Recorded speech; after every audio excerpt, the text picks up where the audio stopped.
The Linux file system. It's a cryptic labyrinth of directories defined by the file system hierarchy standard. Navigate through it with the change directory command. CD// drops you into the root. Then with the ls command, we can list out the contents of this directory. First, we have the bin directory, which contains binaries or executables that are essential to the entire operating system. You can run these binaries from the command line at any time, things like gzip, curl, and even the ls command that we just ran. But confusingly, there's also an sbin directory. It contains system binaries that should only be executed by the root user, like mount or delete user. Many of these binaries may share common libraries, which are stored in the lib directory. Now we also have a USR user directory with its own bin and sbin directories. The binaries or applications here are non-essential to the operating system itself and intended for the end user. You'll also notice a local directory under user. It contains any binaries that you compile manually to provide a safe place that won't conflict with any software installed by a system package manager.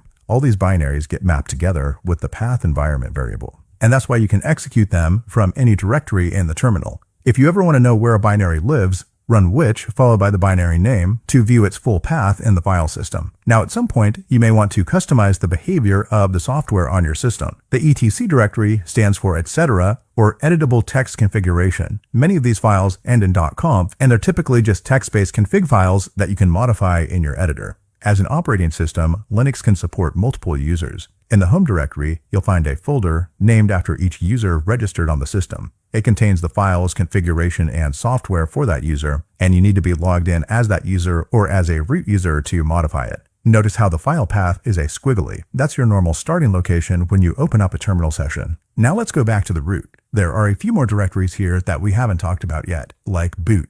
It contains the files needed to boot the system, like the Linux kernel itself. Then we have deb, which stands for device files. Here you can interface with hardware or drivers as if they were regular files. You might create disk partitions here or interface with your floppy drive.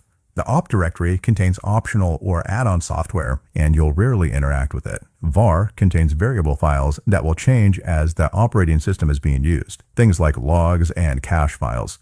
Temp is for temporary files that won't be persisted between reboots. And finally, we have the weirdest one of all. The proc directory is an illusionary file system that doesn't actually exist on the disk, but is created in memory on the fly by the Linux kernel to keep track of running processes. This has been the Linux file system, and thanks for watching, and I will see you in the next one.